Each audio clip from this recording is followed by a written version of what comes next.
promo of the week. Do I have everybody's attention now? Jumpy, beep, beep. Burger after burger after burger. Burger. Yes. All right, ladies and gentlemen, the promo of the week. The debut. The long-awaited debut of the Wyatt 6. I believe it's official. I see it haunting us in the background there. So I believe that's the official name, the Wyatt 6, right? The Wyatt 6.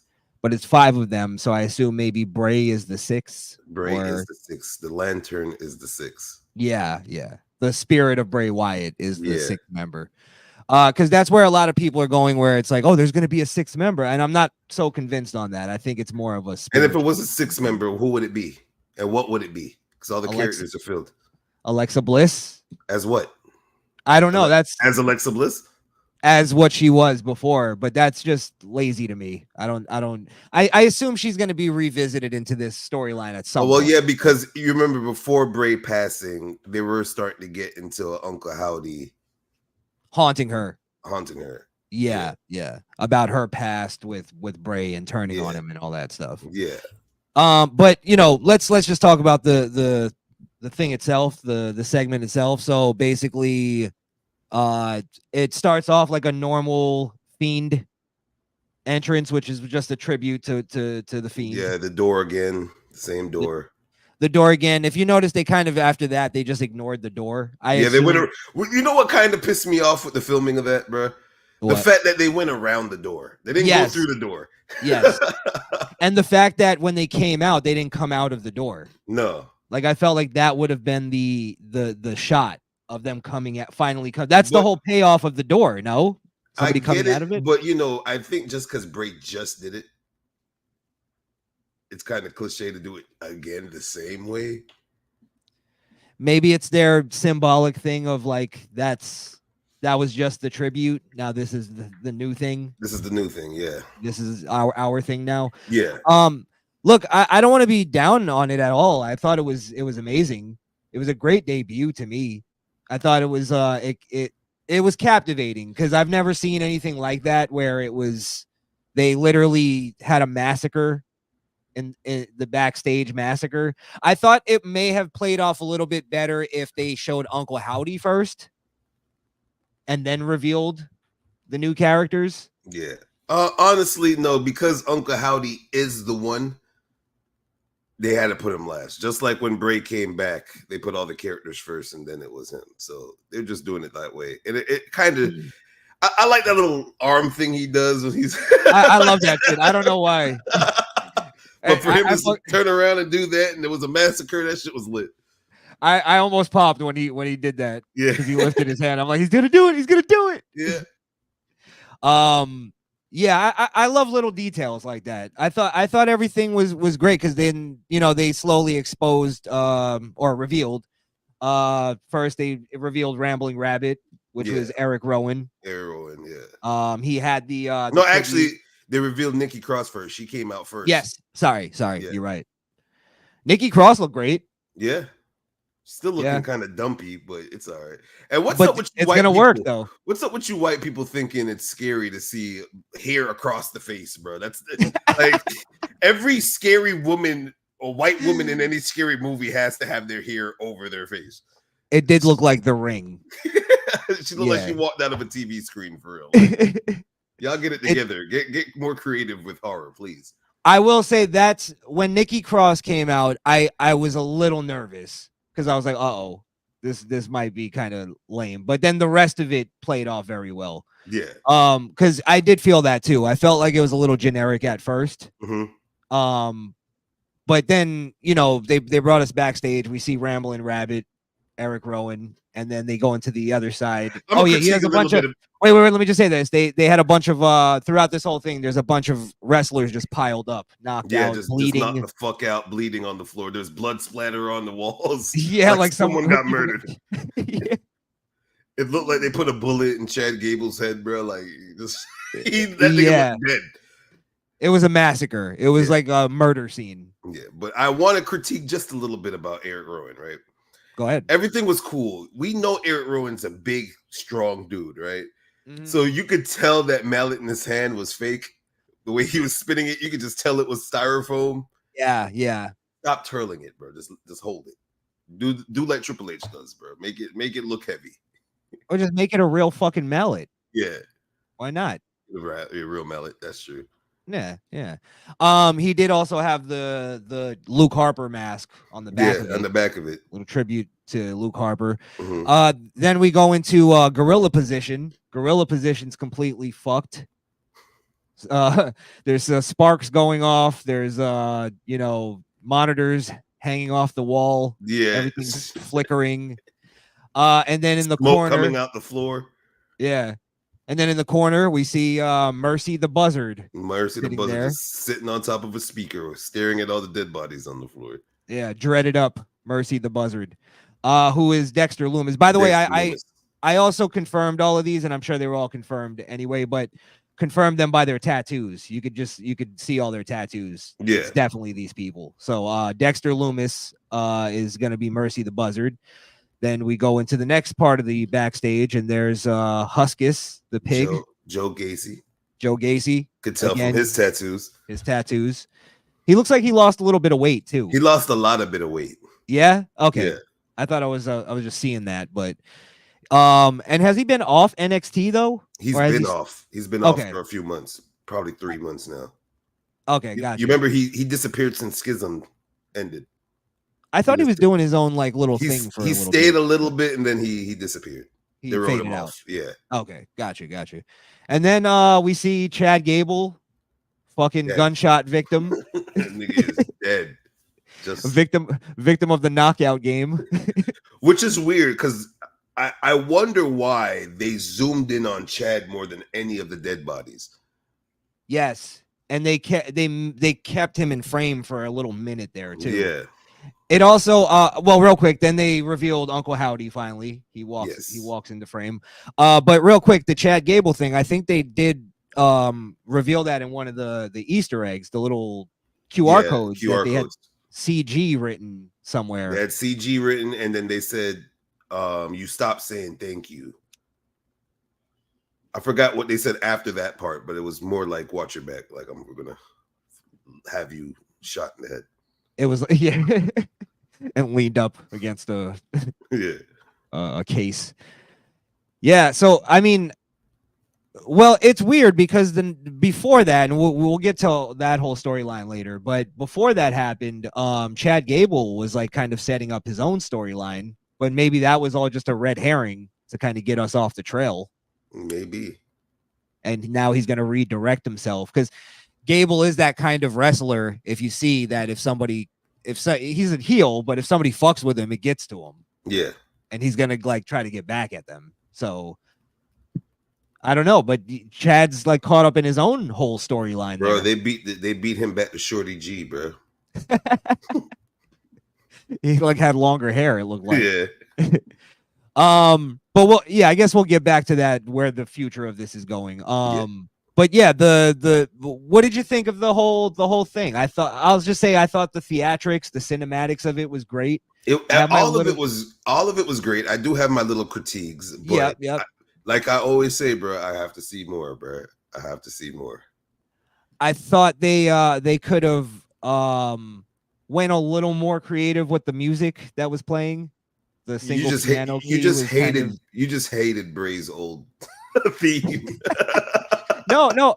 I actually appreciated the single piano key playing for a while, but I thought maybe they should have added a little more like ambiance to that. That's what Bray's new theme song was, but they shortened it. So I guess they just extended it this time for them. Now it sounds like Runaway Love from Kanye for the first. Like, yeah. I get it. We at you. That's what I was waiting for. Boom, bing.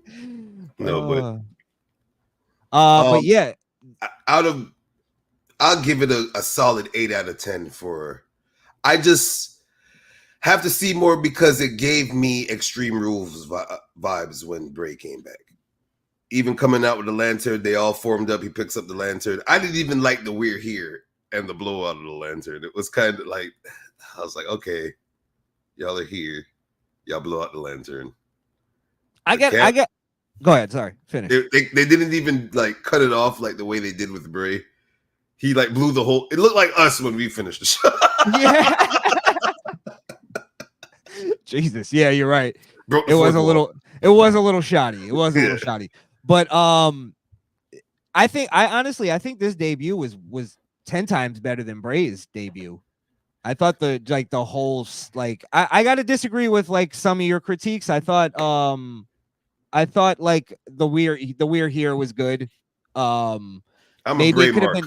Maybe it could have been delivered a little bit more like vicious. But he doesn't have the same voice that Bray has. Damn, Bo, you had like a year and a half to figure this out. It's 2 words. You could have been in the mirror this whole. I'm here. We're here. We're here. A little more rasp to it. Yeah. And then it was we're here. Hi. What's up? Yeah, it was a hey. I thought that could have been delivered a little better. Again, we're nitpicking though. It's nitpicking. I think both of us much so nitpicking. Yeah. We have to nitpick a little bit. Because overall I think it was great. Even you giving it an 8 out of 10 is great. Yeah. I'd give it a 9.5 out of 10. I thought it was probably one of the best wrestling debuts we've ever seen. Only thing that would make it a 10 for me is if when they were in the back, they really zoomed in on who's on the floor just to show what kind of strength they have. Because in speculation, they said it was Braun Strowman, Triple H, Adam Pearce. They said even Seth Rollins and Cody Rhodes was knocked out in the back. I personally didn't see none of those faces other than Carmelo's fucking braids. I saw Carmelo's braids. We definitely saw Chad Gable. Yeah. You have some pictures here, right? I have some pictures, yeah. So here you could tell that's Carmelo's braids. I think that's Luwick on top of him, or it could be. It's not Gunther. I know that. How he's dressed, that looks like Kaiser. It looks like Kaiser, right? That's almost definitely Kaiser. Yeah. So there's that. And there's Carmelo. Carmelo's on top of somebody else. Carmelo just looks like he's sleeping. They look like cousins at a sleepover. Right? Yeah, it's a slumber party. So the next Did they one drug here, them? Maybe they drugged them and not beat them up. Maybe the fog just said. People say right here that that's Strowman. I don't know. It's just, to me, it looks like fucking Albert, A-Train, Tensei, whatever the fuck you want to call it. Well, I was saying earlier, if you think about it, there's a lot of bald guys with beards now. Yeah. That could be Ciampa. That could be They said Triple H. This is Adam Pearce or Triple H because of the dress clothes. It looks too small to be Triple H, I'd say. But Adam is pretty tall, isn't he? Adam is pretty tall. I would say that's got to be, that might be just some random producer. This is some random cruiserweight. I forgot his name, but it's a white dude with Carmelo braids too. I forgot his name though, but white dude with braids. Yeah. Who's the dude that's fucking sprawled out on the cases? That was making me laugh the whole time. I have no clue who that is. That's probably another production person because these all look like production people. They're probably all just gorilla fat white guys. Fat white with a polo on. Yeah, that's production. That could be Bruce Pritchard. This could be Kevin Owens.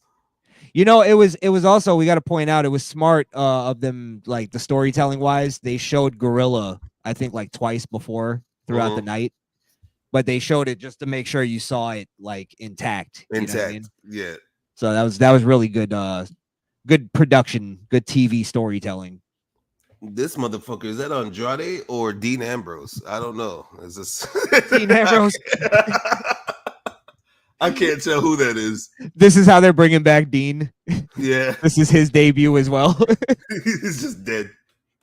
Like, look, we're gonna kill 2 birds with 1 stone. I don't know who that is. That could just be anybody. And you see here, Carmelo said, "Nope, but they are dead." So even all the comments down here, they're confused as fuck what's going on with this. But they try to confirm that the people were Carmelo, Gunther, Dominic Mysterio. Oh, that could be Dom. Could be. Triple H, Chad Gable, and Cody Rhodes. I did not see that little Platinum Fuckboy anywhere. So yeah, that's his new name, Platinum Fuckboy. Yeah. But yeah. Well, yeah, that I guess maybe they weren't there. They were.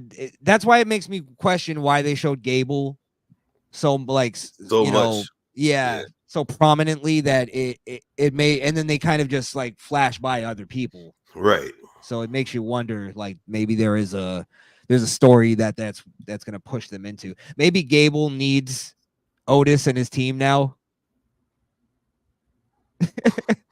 So he has to come crawling back to them, kind of thing. Or he just takes the Creed brothers. Or the Creed brothers against, but then they There's have to go. 5 of them. Well, there's a then, girl, so there's 4.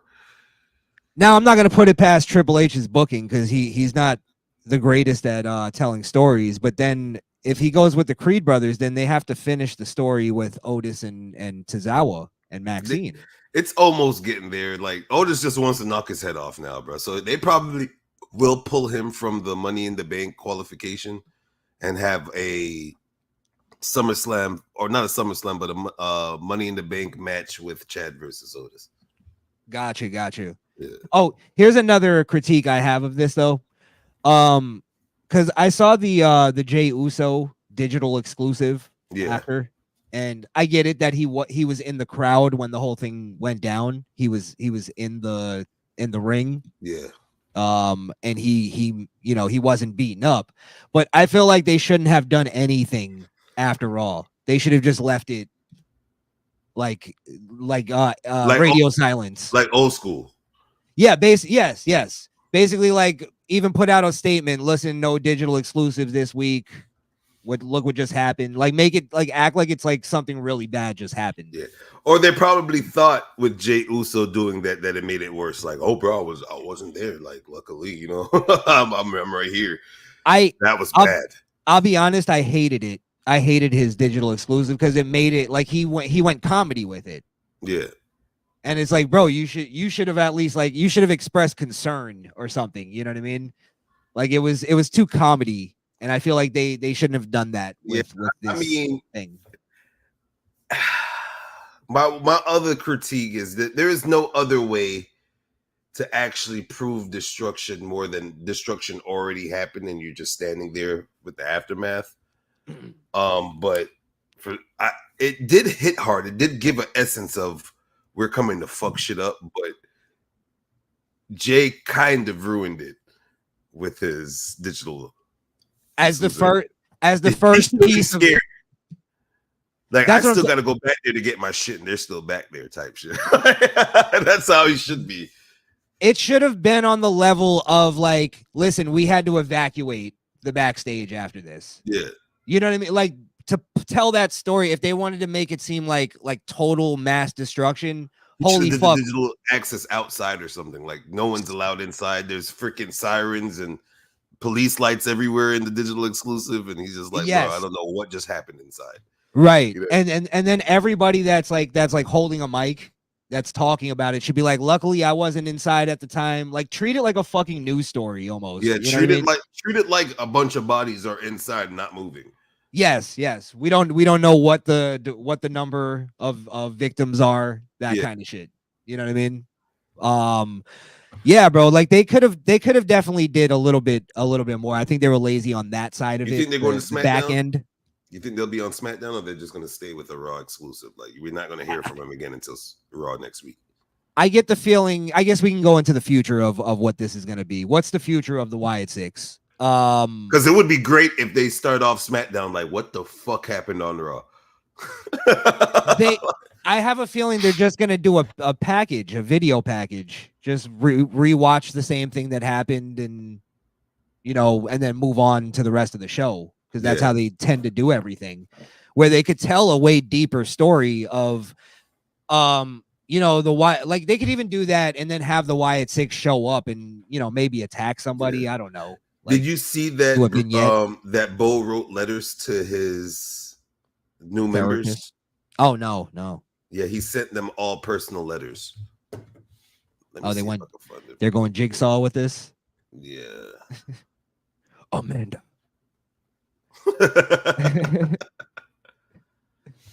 Find it real quick.